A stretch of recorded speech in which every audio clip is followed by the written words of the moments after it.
Halo semuanya, selamat pagi. Kita akan lanjutkan pembahasan kita mengenai .frog. Pada video kali ini, saya akan membahas mengenai dependency injection, yaitu bagaimana kita menginjek atau memasukkan dependensi ke dalam request context melalui provider. Nah, provider sendiri itu adalah sebuah middleware yang dapat membuat atau menyediakan sebuah objek ke dalam request context. Dan metode create ini nanti akan dipanggil secara lazily. Maksudnya adalah si create ini hanya akan dipanggil ketika dibutuhkan oleh onRequest. Nanti akan saya tunjukkan ya contohnya. Sekarang kita coba untuk yang sederhana dulu. Misalnya nih, si hello ini saya mau injek dari middleware, jadinya bukan ditulis langsung hardcode seperti ini ya. Nah, itu caranya gimana? Kita ke middleware dulu. Ini adalah middleware yang kita buat pada video sebelumnya ya. Ini kita komen dulu. Kita buat aja di sini yang baru. Handler middleware. Masukannya itu adalah handler yang saat ini ya. Nah, di sini kita nggak mau ngapa-ngapain selain memberikan provider ya. Jadi di sini kita langsung return aja. Handler yang saat ini udah ada, hanya saja kita tambahkan, kita use. Nah, di sini kita tambahkan provider. Jadi, handler yang lama ini, kita akan menggunakan provider. Caranya seperti ini, handler yang lama ya, titik use, kita menggunakan provider. Nah, si provider ini membutuhkan fungsi create, yaitu sebuah fungsi yang menerima request context, lalu mengembalikan objek yang akan di-provide ke request konteksnya. Nah, si fungsi create ini yang nanti akan dipanggil secara lazily ya. Di sini udah ada keterangannya. Nah, karena kita akan memprovide string hello tadi, jadi kita tulis di sini ya, provider of string, karena kita akan mengembalikan string, maka si create ini kita akan membalikan string ya.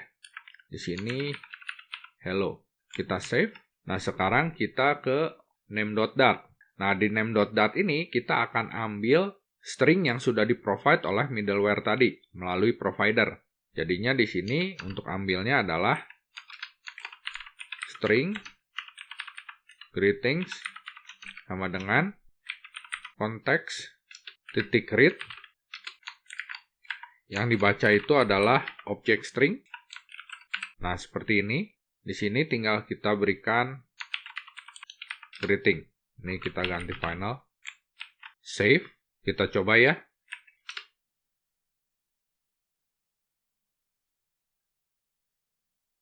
Nah, di sini kita akan panggil localhost 8080 hello, terus kita kasih namanya Andi.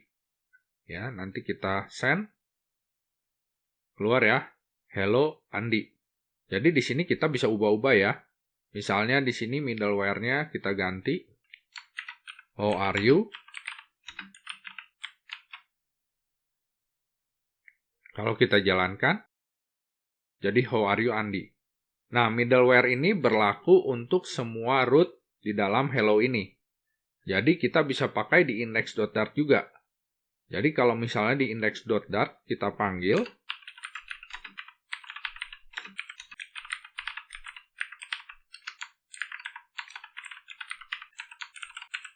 seperti ini. Bisa ya. Kita save. Kita coba jalankan. Nggak ada Andinya, hello aja. How are you? Dengan demikian, kita ngodingnya nggak perlu berkali-kali ya. Kita hanya perlu coding di middleware-nya aja.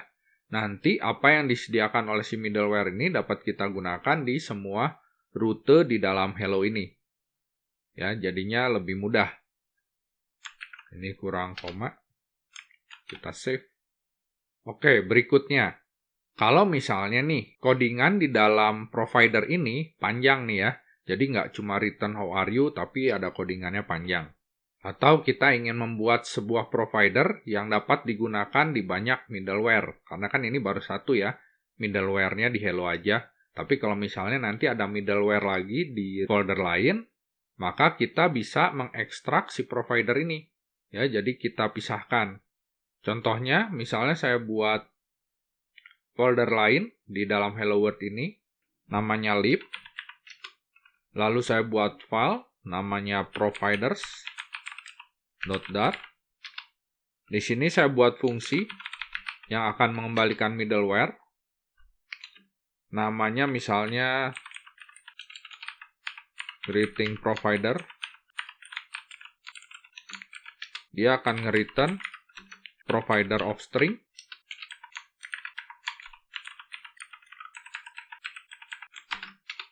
Lalu yang dikembalikan itu adalah how are you. Save. Nah, di sini kita tinggal seperti ini ya, kalau untuk memakainya. Import providers. Lalu di sini use-nya kita ganti menjadi greeting provider. Save, kita coba jalankan ya. Hello Jenny. Kita jalankan, how are you Jenny. Jadi seperti itu caranya mengekstrak si provider ke dalam file yang lain. Jadinya kalau misalnya codingannya panjang di sini nih, misalnya seperti ini nggak masalah ya. Jadi nggak terlalu panjang di middleware. Atau kalau mau digunakan di middleware yang lain juga bisa, ya. Nah, di sini kita juga bisa membuat provider yang memiliki proses asinkronus.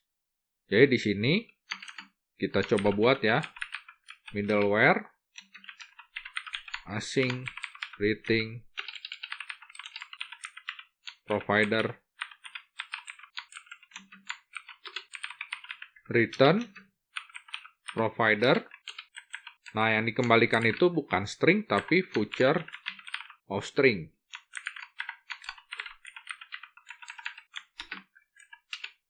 Misalnya di sini ada proses asinkronus ya. Setelah itu kita return hasilnya. Misalnya hello. Ini async, save.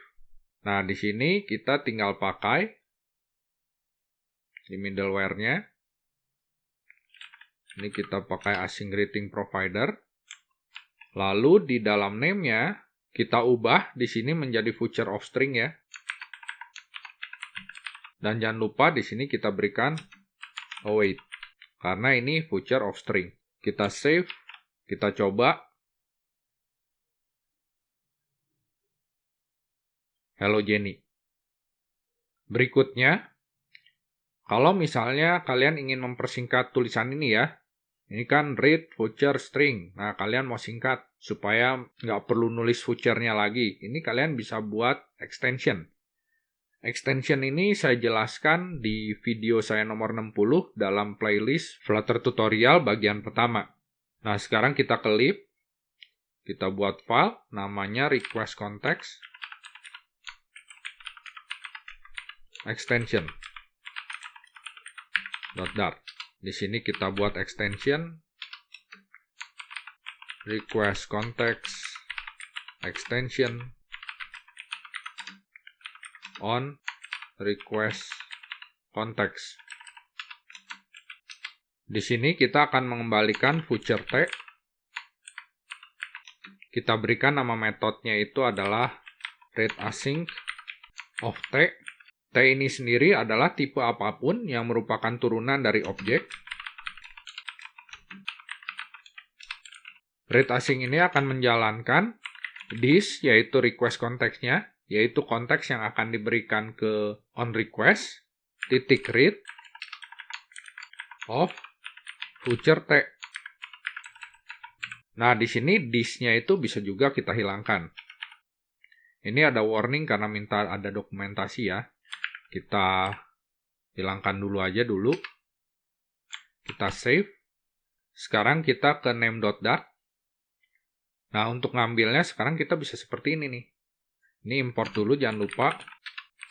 Request context extension.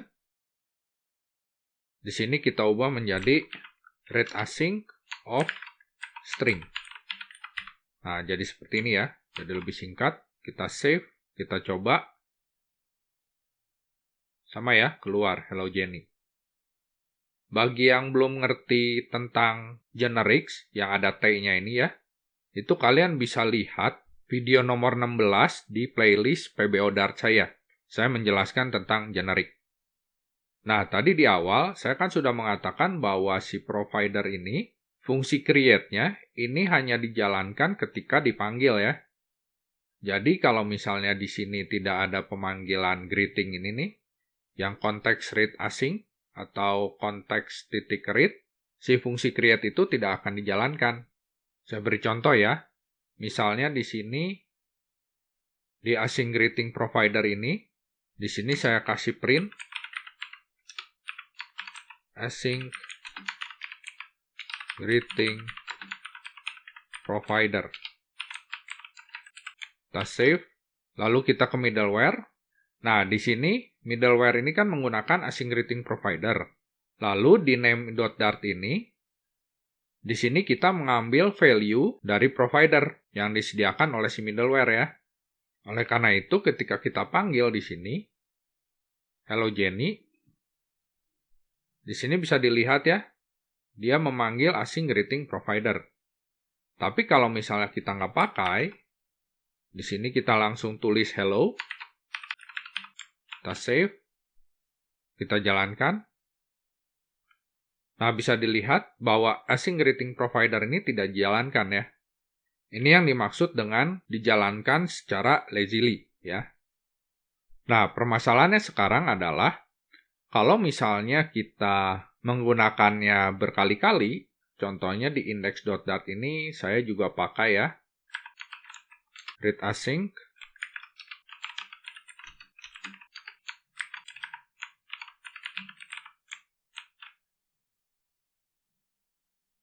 ketika saya panggil di sini yang hello, rutenya, nah dia juga manggil async greeting provider. Jadi kalau misalnya di sini ada proses yang banyak, ini akan dilakukan berkali-kali setiap kali kita membutuhkan nilai dari si async greeting provider ini. Nah, lalu untuk mengakalinya gimana supaya ini nggak dipanggil berulang-ulang? Itu dapat kita akali dengan membuat satu buah variabel untuk menyimpan nilai yang sudah didapatkan. Nah, kita coba ya, kita buat satu buah file aja. Kita beri nama cache async greeting provider .dart. Ini sama aja seperti yang tadi ya.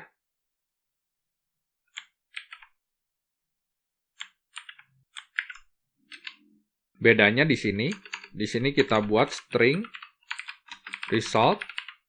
Stringnya ini nullable ya, jadi bisa null. Lalu di sini, di dalam providernya, proses ini semua kita if ya.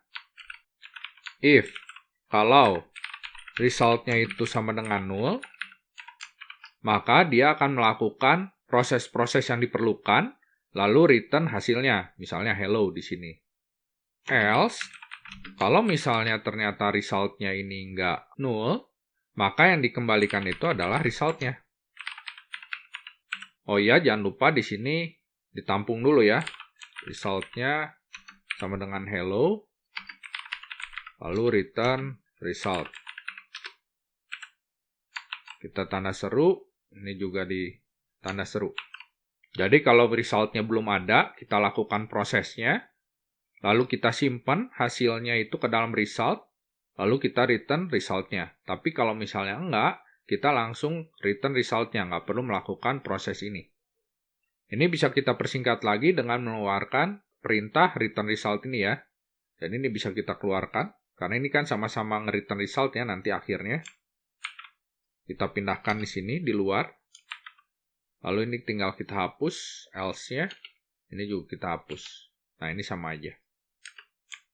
Kita save. Sekarang kita coba ya. Pertama-tama saya panggil hello. Ada ya di sini async greeting provider. Sekarang saya panggil hello Jenny. Sudah tidak ada ya async greeting providernya. Saya panggil lagi hello. Oh iya, kita kelupaan ya. Di sini kita belum ganti ini jadi class async greeting provider. Lalu di middleware-nya sendiri kita juga masih pakai async greeting provider ya. Ini juga perlu kita ganti. Kita pakai class async greeting provider. Seperti ini. Terus di name, nah ini juga sama ya. Tadi kita komen, sekarang kita pakai lagi. Terus kita ke index. Di index ini udah ya. Sekarang kita coba. Pertama hello, kita pakai yang index ini.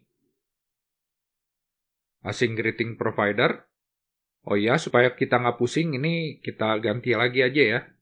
Di sini jangan ini, tapi class async greeting provider. Ini kita stop aja. Kita ulang lagi. Nah, sekarang kita coba. Kita panggil yang index, yang hello. Dipanggil ya, class async greeting provider. Sekarang kita panggil yang Jenny, yang ada name-nya. Tidak dipanggil lagi ya, class async greeting provider-nya. Sekarang kita coba panggil hello lagi. Juga sama ya, nggak dipanggil class async greeting provider-nya. Jadi, proses ini cuma dipanggilnya satu kali aja ya, ketika si result-nya ini masih nol. Dengan demikian, kita dapat mencegah proses yang sama ini terjadi berulang-ulang, karena kita simpan hasilnya di result. Oke, sekian penjelasan saya untuk dependency injection dalam .frog. Semoga ini dapat bermanfaat bagi kalian ke depannya ya.